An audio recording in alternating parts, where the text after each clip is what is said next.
Mesdames et messieurs, vous êtes les bienvenus dans ce journal dont voici le sommaire. Le Premier ministre chef du gouvernement a été accueilli à Sigiri par une population en liesse. Kassory Fofana était porteur de messages du chef de l'État dans la cité de l'Or. Fin à Boké des travaux de construction de l'usine de fabrique d'explosifs à usage civil. Objectif réduire les commandes d'explosifs pour l'amélioration des conditions de travail des sociétés minières. La branche américaine du comité interafricain lance la 4e édition de vacances sans excision, un camp pour initier et apprendre aux enfants la culture africaine. Pendant une semaine, les tout-petits vont apprendre à comment faire le ménage. Mesdames et messieurs, bonsoir. C'est avec un réel plaisir que je vous retrouve dans cette édition d'information. Le Premier ministre chef du gouvernement a été chaleureusement accueilli par les populations de Sigiri. Dans la ville aurifère, le Premier ministre Kassory a rassuré les citoyens de Sigiri de l'engagement du chef de l'État, professeur Alpha Condé, à œuvrer pour le développement de la localité. Adi Camara nous signe ce reportage. Bienvenue à Sigiri, l'une des zones minières du pays. Le Premier ministre Dr Ibrahima Kassory Fofana est venu à Mandembere transmettre à cette population le message de paix, de réconciliation et d'unité nationale du professeur Alpha Condé. Ici, au centre culturel de la préfecture, jeunes, femmes, sages, chefs religieux et autres responsables locaux de la préfecture étaient tous mobilisés pour accueillir le Premier ministre Dr Ibrahima Kassory Fofana. Moment propice pour la population de Sigiri de réaffirmer sa détermination à soutenir les actions de développement du professeur Alpha Condé, chef de l'État. Message éloquemment exprimé ici par le préfet de Sigiri. Sigiri est l'une des préfectures les plus engagées dans l'application du programme de développement du professeur Alpha Condé. Agriculture. Sigiri possède 500 000 hectares de superficie cultivable sur coteaux, 25 000 hectares de plaine et de bas-fonds. Chaque année, les paysans labourent et ensemencent 15 000 hectares de riz, 15 000 hectares de maïs et 10 000 hectares de cultures variées. Ils achètent au comptant 20 milliards de francs guinéens d'intrants agricoles, occupant ainsi la première place dans le pays. Le Premier ministre Dr Ibrahima Kassory Fofana a expliqué en long et en large les réformes engagées par l'État et la solvabilité de la Guinée face à ses engagements avec les partenaires. Il a aussi insisté sur la nécessité de renforcer le tissu social, la cohésion et l'unité nationale. Nous avons un pays qui était au creux de la vague parce que la Guinée faisait la risée du monde entier. Le professeur Alpha Condé a pris son bâton de pèlerin pour redonner à la Guinée la place que nous méritons. Aujourd'hui, la Guinée est fréquentable. La vitrine de la Guinée, c'est la capitale. Une capitale, quand il prenait des affaires dans l'obscurité. Une capitale où il était impossible de recevoir un étranger parce qu'il n'y a pas de terre. Une capitale où les rues sont impraticables. Aujourd'hui, je le disais au notable il y a un instant, Conakry peut se comparer un peu en termes d'hôtelier, un peu à la Côte d'Ivoire, un peu à Dakar, grâce au professeur Alpha Condé. Nous avons mis sur notre agenda comme priorité pour la Guinée l'ordre public, la sécurité des Guinéens, la paix des Guinéens. Nous ne permettrons à personne de perturber notre public dans l'impunité. La loi sera respectée désormais. Le pays sera conduit avec fermeté. Il y va de la paix sociale, il y va des possibilités de développement, il y va de l'avenir de la Guinée. Nous ne pouvons rien faire pour cette jeunesse en détresse. qui est aujourd'hui au cœur des préoccupations du professeur Alpha Condé. Avant de quitter Mandembere, Dr Ibrahima Kassory Fofana a rendu visite au Sotikemo de Sigiri Draman Magasuba. La couleur blanche, signe de paix, de pureté et de noblesse, exigée à la deuxième soirée de la Mamaya à Kankan. Hommes et femmes dignement vêtus ont réussi une belle chorégraphie avec des pas de danse significatifs. Le CD Djamanadia numéro 4, de la tradition à la modernité, avec nos envoyés spéciaux Aboubakar Sidi Kissouma et Djamon Kaba. Considérée comme un vecteur d'expériences collectives et sociales les plus réjouissantes, la Mamaya reste le symbole important de Nabaya. L'une des beautés de cette initiative fédératrice réside dans la diversité des tenues dans lesquelles elle est dansée. Cette deuxième soirée, les membres du CD Djamanadia numéro 4 arborent fièrement la tenue blanche. Des tenues blanches exigées, confectionné avec dextérité, une vieille tradition de plus d'un demi-siècle. La deuxième journée avec les couleurs blanches, c'est des couleurs de paix, de cohésion à Kankan, Nabaya. Parce que c'est pour cela que le mot Nabaya, ça existe à Kankan toujours. Souvent, si les étrangers viennent, on les reçoit comme les Kankanka. C'est pour ça qu'on appelle souvent Nabaya. C'est pour ça que le deuxième jour, on porte les couleurs blanches. Espace de découverte, cette rencontre autour de la Mamaya témoigne de la volonté de ces jeunes à immortaliser ces pas de danse transmis de génération en génération. Des pas variés sont présentés pour réapproprier le rythme des ancêtres. Les importants du trois pas là, c'est pour faire plaisir les gens avec la canne, avec les moussoirs blancs. Toujours, quand même, les trois pas, les quatrième pas là, toujours les moussoirs blancs s'accompagnent. Quelle que soit le tenue du Mamaya, premier jour, deuxième jour, troisième jour, toujours ça s'accompagne avec cette moussoir blanc. Cette moussoir blanc qui montre qu'il y a la paix chez nous, il y a la cohésion. On reçoit les étrangers avec ça, avec une moussoir blanche.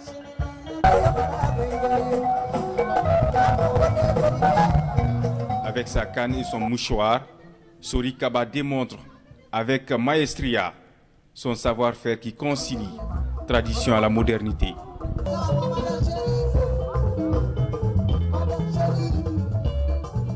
Ces retrouvailles symbolisent la fraternité humaine à travers la danse. Une danse perpétuée par les organisations sociales ici à Kankan. Elle est aussi symbole d'unité et de cohésion, attire du beau monde venu de tous les horizons. Le processus valorise le riche potentiel du patrimoine historique et culturel de la Guinée. Une belle rencontre qui sera bientôt institutionnalisée. Fin à Boké des travaux de construction de l'usine de fabrique d'explosifs à usage civil. L'objectif est de réduire l'importation clandestine des explosifs et aussi améliorer les conditions de travail des sociétés minières. Présent sur le site, Dr Mohamed Djané a procédé à l'inauguration de la dite usine. Sergent-chef Marcel Massandouno, correspondant de la presse militaire. Un an après le lancement des travaux de construction de cette usine de fabrique d'explosifs à usage civil, la société Oxine Mining Service et le groupe Norenco de la Chine livrent l'ouvrage aux autorités guinéennes. Ici, 200 emplois directs et indirects sont prévus.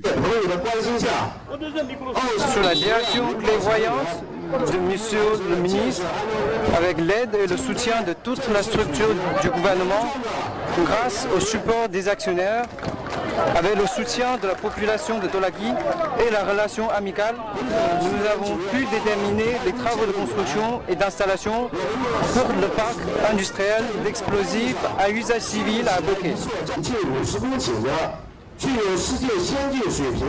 La réalisation de ce complexe industriel va permettre aux différentes sociétés minières de la place d'en tirer profit en vue de leur épanouissement. La construction de l'usine d'explosifs à usage civil que nous inaugurons aujourd'hui répond donc à cet impératif de développement du secteur minier, faisant de notre pays un des géants de l'exploitation bauxitique dans le monde. Je voudrais, au nom de son Excellence, Monsieur le Président de la République, remercier nos amis chinois pour la réalisation de cette infrastructure industrielle qui va non seulement satisfaire les besoins d'explosifs à usage civil pour lesquels elle est réalisée, mais aussi de trouver des emplois pour beaucoup de jeunes diplômés dans notre pays. Bâtie sur une superficie de 9,50 hectares, cette usine implantée à Boké dans la zone de Tolagui permettra aux sociétés minières de se procurer des moyens de travail en réduisant les multiples commandes d'explosifs à partir de l'extérieur. Et puis le contrôle de la conformité des travaux de construction des immeubles dans la commune de Kaloum se poursuit. Ce contrôle a pour objet de vérifier le respect des règles. Parmi une trentaine de chantiers visités par le ministère de la Ville et de l'Aménagement du Territoire, une dizaine ne répond pas aux règles en vigueur. Tcherno Ousmane Diallo, reportage. Après l'effondrement d'un immeuble à Koronti, entraînant 4 morts il y a près de mois, une mission d'inspection de tous les chantiers d'immeubles à Conakry avait été ordonnée par le chef de l'État pour examiner de près la manière dont sont exécutés les travaux de construction des différents immeubles. Aussitôt, le ministère en charge du secteur a initié les tournées d'inspection. Les premiers résultats sont édifiants. Près d'un tiers des promoteurs n'ont pas de permis de construire. À plusieurs endroits, la qualité des infrastructures en construction présente des risques. À date, 36 immeubles ont été inspectés jusqu'au 23 août. Après analyse des dossiers, il se trouve que parmi ces 36 immeubles-là, 21 immeubles sont autorisés. C'est-à-dire qu'ils ont le permis de construire. Et 15 immeubles ne sont pas autorisés. Les missions d'inspection ont été menées en partenariat avec les représentants des ordres nationaux des architectes et des ingénieurs. Tous saluent l'avènement d'une ère où le gouvernement s'engage à promouvoir leur implication dans le secteur de la construction. Il faut tout d'abord saluer cet élan du ministère qui a, pour une première fois, associé les ordres professionnels dans l'inspection des bâtiments de la capitale et plus tard vers l'intérieur du pays, puisque ça permet non seulement de sécuriser les Guinéens dans leur investissement immobilier, mais aussi sécuriser la vie des Guinéens aussi qui vont travailler ou habiter dans ces bâtiments. Il y a certains chantiers qui n'ont même pas d'ingénieurs. Et parfois on trouve des ingénieurs mais qui ne sont pas membres des ordres professionnels, des ingénieurs ou des architectes. Donc nous, comme je vous ai dit tantôt, on veut sensibiliser les propriétaires à avoir des contrats dûment signés avec les bureaux d'études, avec les architectes et les ingénieurs. Parce que pour construire un bâtiment multi-étagé, c'est-à-dire un bâtiment de R+1 jusqu'à R+X, c'est que nous devons faire la topographie, l'étude du sol, le sondage géotechnique. L'architecte propose les plans et l'ingénieur fait le calcul structural, des semelles de fondation, l'ossature, la structure jusqu'aux charpentes. Pour l'heure, les chantiers de construction d'immeubles sont à l'arrêt à Kaloum. L'équipe d'inspection entend formuler des recommandations au ministère de la Ville pour la réouverture dans un premier temps des chantiers des 21 immeubles ayant l'autorisation de construction sous réserve de correction des manquements constatés. Le sort des 15 immeubles n'ayant pas d'autorisation de construction sera davantage étudié. Pendant ce temps, la mission est attendue dans les autres communes de la capitale après Kaloum. Contrairement aux rumeurs, le projet d'extension de la zone est du port autonome de Conakry sera exécuté par l'entreprise chinoise Chek. La concession scellée récemment avec le groupe turc ne remet pas en cause ce projet de modernisation des infrastructures portières de la zone Est d'un coût global de plus de 700 millions de dollars. Entre autres composantes, il est prévu dans le protocole d'accord public-privé la construction d'une pénétrante routière pour la décongestion de la plateforme portuaire. Pour la mise en œuvre de l'initiative présidentielle d'appui au développement rural, le programme de productivité agricole poursuit son soutien institutionnel pour renforcer les capacités et améliorer la mobilité des acteurs. Objectif, lutter contre la lourdeur administrative et améliorer le rendement des producteurs à la base. Fodé Camara.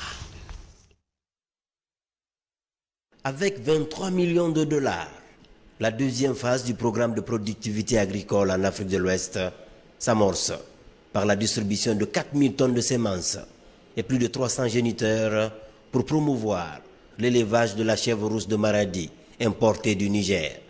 Une espèce caprine précoce et productive dont l'introduction en milieu paysan réconforte les autorités de la Chambre nationale d'agriculture. Vraiment, même si tous vos soutiens se limitaient à ça, on est satisfait. Parce que nous avons reçu des semences de riz, de soja, nous avons vu les chèvres, de maïs et l'accompagnement. Et surtout votre projet de Hiboucher là, quand j'ai vu un peu le travail que vous avez abattu, vraiment, j'étais émerveillé. L'intervention du programme de productivité touche quasiment tous les départements du développement rural. Une intervention accompagnée par une stratégie d'appui institutionnel pour faciliter le rôle d'interface entre l'État et les producteurs à la base. La Chambre nationale d'agriculture reçoit son lot d'équipements informatiques avec des accessoires de sécurité comme des onduleurs. C'est la deuxième fois, après les motos, voilà les équipements dont on avait sérieusement besoin. Monsieur Maire vient de vous dire qu'ils vont ressortir très bientôt. Chaque 2 ou 3 mois, je suis obligé de louer 2 ou 3 véhicules et prendre toute mon équipe avec des petits ordinateurs portables pour faire toute la Guinée et même les sous-préfectures, chaque 2 mois, pour aller voir des vigies, le déroulement de la campagne agricole, prendre des notes et revenir faire des saisies, m'imprimer. Donc il n'y a pas de base de données. Donc c'est pour vous dire combien de fois je suis très heureux pour l'acquisition de cet équipement. Le coût de ces équipements informatiques distribués au département du développement rural et autres organes d'exécution s'élève à près d'1 milliard de francs guinéens. Précédemment, 212 engins roulants, dont 200 motos tout-terrain et 12 pick-up ont été répartis aux acteurs impliqués dans la mise en œuvre de l'initiative présidentielle d'appui au développement rural. Une initiative qui touche l'agriculture, l'élevage et la pêche par l'empoisonnement des étangs et mares du pays. Autre sujet d'actualité, 101 lauréats guinéens s'apprêtent à s'envoler pour la Russie au titre de l'année scolaire 2018-2019. Ils bénéficient de bourses offertes par la compagnie Russal pour étudier dans des filières adaptées aux objectifs de développement de la Guinée. La qualité de coopération entre Moscou et Conakry est une fois encore confirmée. Le point avec Francis Collier. Ils sont 101 jeunes Guinéens à bénéficier de la bourse Russal 2018 au terme d'un concours que le groupe a lancé récemment. Ces jeunes boursiers sont repartis entre des institutions de perfectionnement en Russie. Ils poursuivront leur formation supérieure dans des domaines liés aux mines, à la médecine, les logistiques, la jurisprudence ou encore la gestion du personnel. Le chef de l'État, le professeur Alpha Condé, tient particulièrement à la bonne formation des étudiants guinéens en adéquation avec les besoins du secteur de notre économie, créateur d'emplois et de richesses. C'est pourquoi le programme de formation de ces nouveaux boursiers prévoit, comme cela a été rappelé précédemment, des spécialistes des secteurs miniers. Vous comprendrez donc, très chers étudiants, l'espoir que la Guinée, votre pays, place en vous. Je vous exhorte à tout mettre en œuvre pour mériter cette confiance et présenter dignement notre nation durant toute la durée de votre formation. Ce n'est pas seulement l'envie de se voir en Occident, mais c'est juste, c'est-à-dire une formation et se retourner, aider le pays, parce que les parents nous attendent, le pays nous attend. Donc, on représente aujourd'hui une nation, un pays. Ces bourses d'études de 6 ans vont coûter à Russal plus de 5 millions de dollars US. Un geste qui traduit de l'excellence des relations entre Moscou et Conakry. Le premier programme, nous avons effectué en 2011, oui, et maintenant beaucoup d'étudiants sont terminés ces études. C'est pourquoi nous félicitons les étudiants de cette année et nous souhaitons à tout le monde bonne chance et bonne étude en Russie. Ces jeunes ont été sélectionnés parmi des milliers et ils ont passé une épreuve extraordinaire. Mais ce que j'aimerais bien encore souligner, ce ne sont pas seulement les meilleurs, mais les plus belles. C'est pourquoi, d'ailleurs, 10% des étudiants, même plus, sont des filles. C'est pourquoi je veux préciser que ces étudiants-là vont représenter pas seulement la fierté de la Guinée, mais la beauté de la Guinée. Les filières de formation de ces boursiers sont choisies selon les besoins en ressources humaines exprimés dans le domaine des mines. Pour réussir cette mission de formation en Russie, le représentant des lauréats de 2011 a encouragé les nouveaux boursiers à plus de rigueur dans le travail. Bientôt la conférence internationale du Parlement africain. La rencontre est prévue à Rabat au Maroc. Les préparatifs de cette deuxième édition vont bon train. En témoigne la visite de travail dans notre pays de la présidente de l'institution. La MUFA de Ratoma est choisie comme point focal pour la sous-région. Fatima Tebari. C'est une étape décisive dans les préparatifs de la conférence de Rabat prévue au mois de décembre prochain. À Conakry, depuis quelques jours, la présidente du Parlement africain de la société civile du Maroc, Samira Yasni, rencontre les porteurs de projets pour préparer la deuxième édition de la conférence du Parlement de la société civile africaine. Ici, à la MUFA de Ratoma, les échanges ont porté sur le choix de cette structure comme point focal en Afrique de l'Ouest. On a décidé d'organiser des réunions préparatoires pour la conférence de Rabat et avec une large consultation. J'ai trouvé la MUFA Ratoma, elle est bien présentée. La MUFA d'une manière générale, elle est bien représentée en Guinée. Elle travaille sur l'approche genre, sur l'émancipation de la femme, l'autonomisation de la femme, et ça va être l'un des sujets qui vont être traités à la conférence de Rabat, parce que la grande majorité des femmes africaines émigrent vers le nord de l'Afrique pour transiter en Europe. Donc elles traversent le désert, et vous savez, la traversée des déserts, c'est pas facile pour les femmes et les petites filles. Le combat de ces femmes pour l'autonomisation de leur père leur a valu la confiance de la junte féminine du continent. Les responsables de la mutuelle de Ratoma se préparent activement pour une participation honorable à cette conférence de Rabat. Elles vont animer un panel sur la migration irrégulière des femmes. Nous allons nous y mettre. En ce qui concerne l'autonomisation des femmes, nous n'avons pas de problème parce que cela fait partie des objectifs de notre MUFA. Ensuite, pour l'immigration clandestine, nous sommes en train de travailler et nous allons travailler pour assister au panel et pour avoir un rendement meilleur. Nous trouvons que cette marque de confiance qui a été placée à nous et qui converge avec nos objectifs nous honore et nous amène à nous engager davantage dans la mission qu'on nous a confiée, à savoir devenir le point focal pour les préparatifs de cette conférence à Rabat, parce que quand tu prépares bien une conférence, c'est sûr que le succès sera là. La MUFA de Ratoma accompagne les femmes dans l'amélioration de leurs conditions de vie.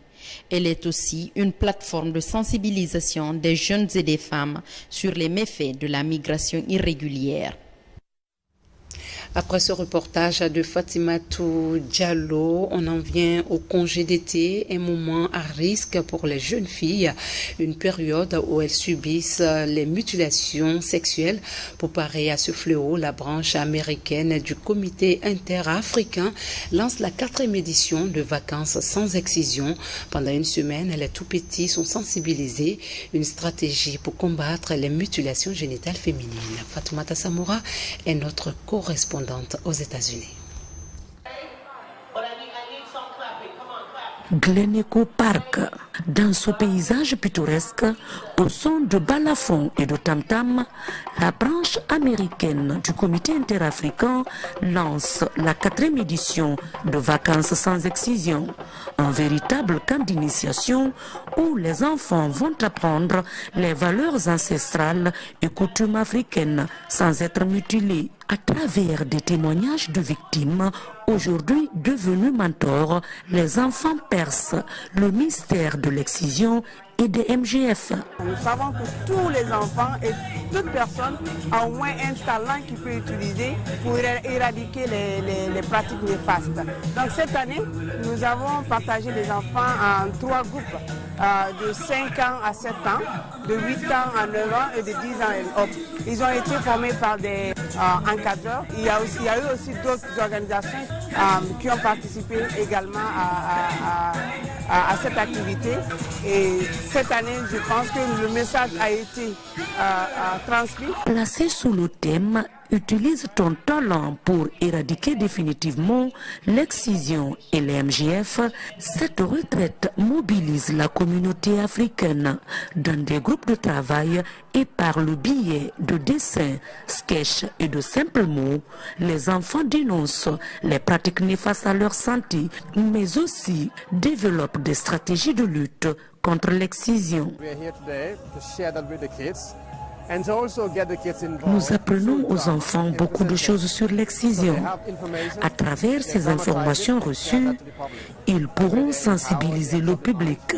Ainsi, nous pourrons vaincre ces pratiques d'une autre époque.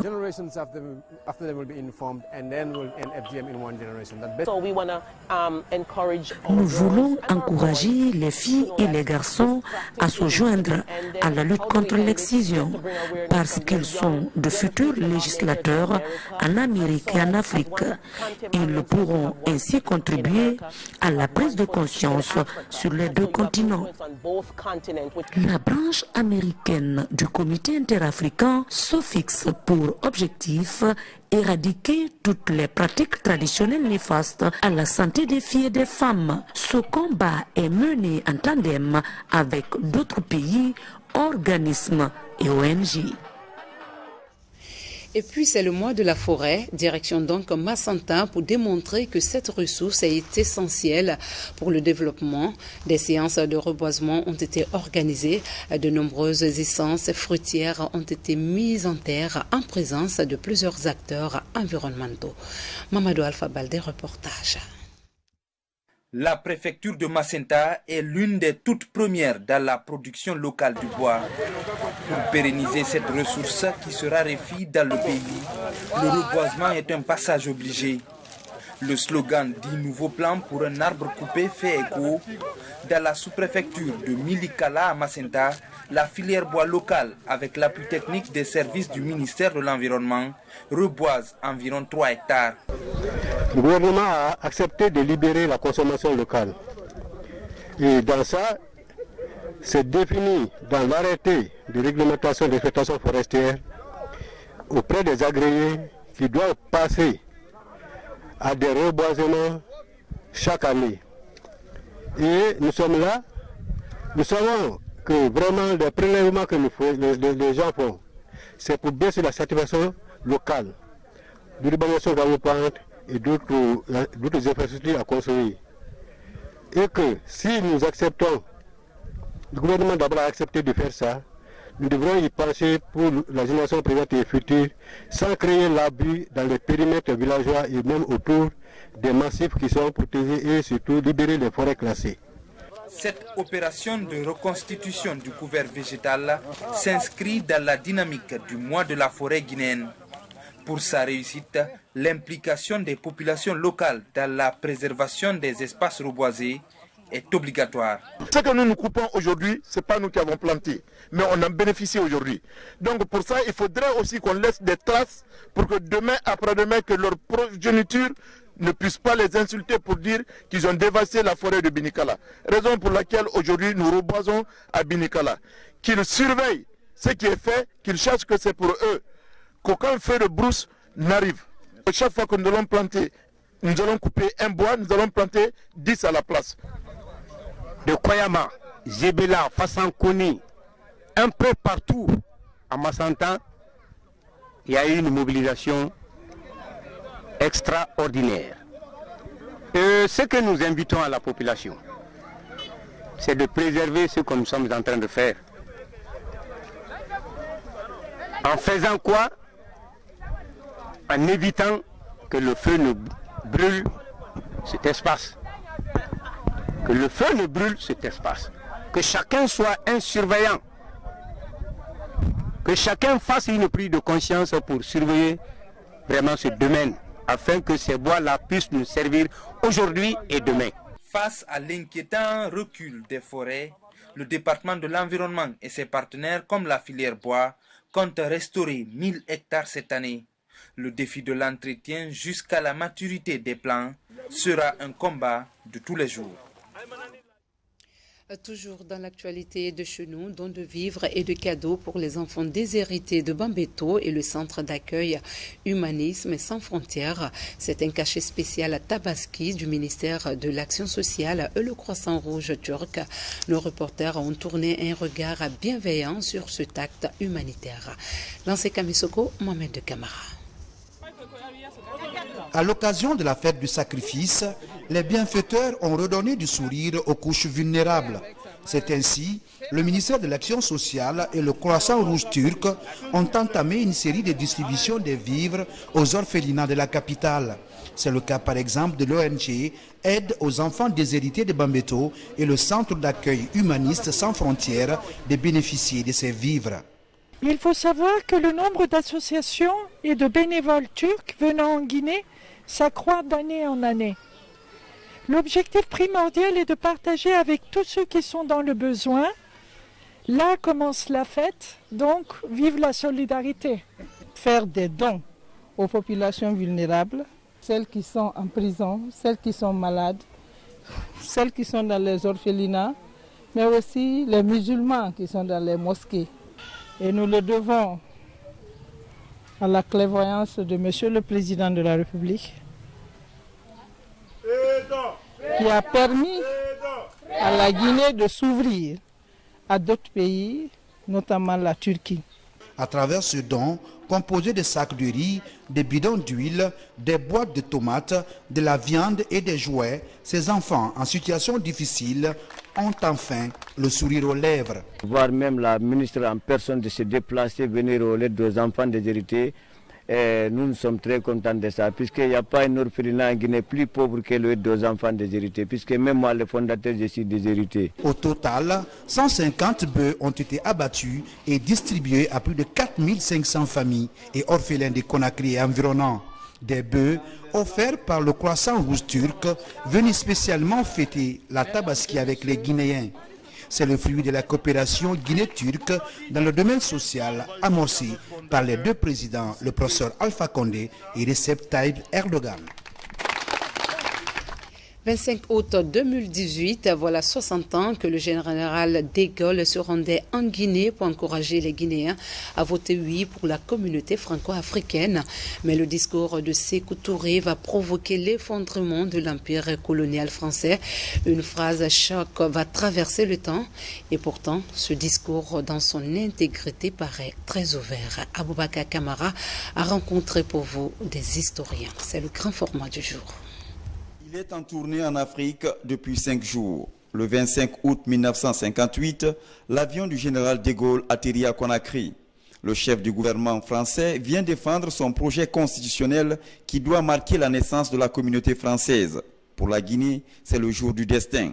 Il n'y a pas de dignité sans liberté. Nous préférons la pauvreté dans la liberté à la richesse dans l'esclavage.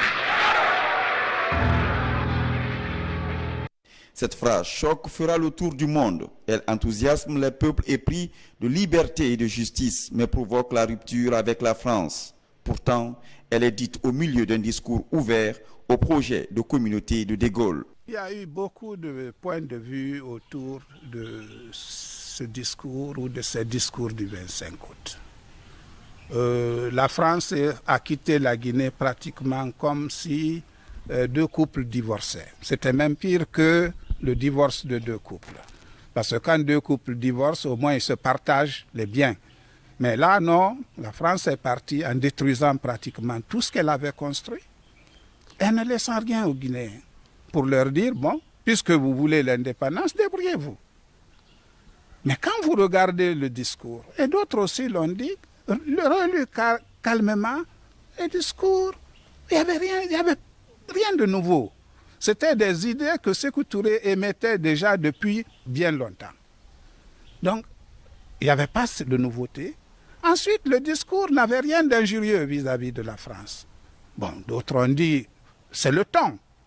D'autres ont dit non, c'est les acclamations de la foule qui était autour, c'est ça qui a irrité le général de Gaulle. Non, mon avis est que ce qui a réellement irrité le général de Gaulle, c'est la réclamation d'indépendance. Il ne le voulait pas. Ce ton-là, ce son, il ne l'a entendu qu'en Guinée, il ne l'a pas entendu dans les autres. Et c'est ça qui l'a fâché. C'est ça qui l'a fâché parce qu'il ne voulait pas du tout que cette idée d'indépendance transparaisse dans les débats qui avaient cours autour de la Constitution. Chantre de la dignité africaine et de la liberté, Sékou Touré, alors vice-gouverneur de la Guinée française, se défendra de se définir sans la France et contre la France, mais clarifie la position de son pays à la fin de son long discours. Pour résumer la position guinéenne vis-à-vis du projet de constitution qui fera l'objet du référendum du 28 septembre, nous affirmons qu'elle ne sera favorable qu'à condition que la Constitution proclame 1. Le droit à l'indépendance et à l'égalité juridique des peuples associés, droit qui équivaut à la liberté pour ces peuples de se doter d'institutions de leur choix et d'exercer dans l'étendue de leur État et au niveau de leur ensemble leur pouvoir d'autodétermination et d'autogestion. 2. Le droit de divorce, sans lequel le mariage franco-africain pourra être considéré dans le temps comme une construction arbitraire imposée aux générations montantes. 3. La solidarité agissante des peuples et des États associés afin d'accélérer et d'harmoniser leur évolution. Depuis 60 ans, ces passages du discours phare du 25 août sont presque oubliés et effacés de la mémoire collective. Pour certains, ils révèlent de l'intelligence et de la subtilité d'esprit des leaders du moment à déjouer les pièges tendus aux Africains. On a peu appuyé sur les autres parties du discours. Parce que Sékou n'a pas entièrement rejeté l'association avec la France, mais une association conditionnée. Oui, nous pouvons nous associer avec des conditions, notamment celle d'être libre d'en sortir quand le peuple guinéen le sentirait, le voudrait. Cela n'a pas été rapidement accepté jusqu'au moment où les Guinéens avaient à choisir. Et donc, ce choix a été fait et c'est ça qui a été effectif. Bon, et c'est ce qui a été dominant. C'est ce qui est devenu la réalité. Au point que ça a masqué tout le reste, toutes les autres parties du discours. C'est plutôt la pauvreté dans la liberté du discours étincelant de Sékou Touré et l'adresse de Saïfoulaye Diallo traverseront encore le temps pour marquer la détermination des peuples à se défaire de l'oppression coloniale et s'ouvrir au monde libre. Page noire à la presse guinéenne en deuil avec la disparition de l'un des géants du micro, Mohamed Tondon Camara, journaliste, reporter, animateur et présentateur à la radio nationale. Il est décédé le 19 août dernier, ici même à Conakry. Le doyen Tondon Camara a reçu des hommages de ses collègues travailleurs, des amis et parents ce vendredi à l'hôpital de l'Amitié sino-guinéenne avant d'être inhumé dans son village natal dans Dubreka. Que son âme repose en paix, Amin. Voilà, mesdames et messieurs, ainsi s'achève cette édition. Merci de nous accorder du temps. Surtout, passez de bons moments en compagnie des programmes de la télévision nationale. Bonsoir à tous.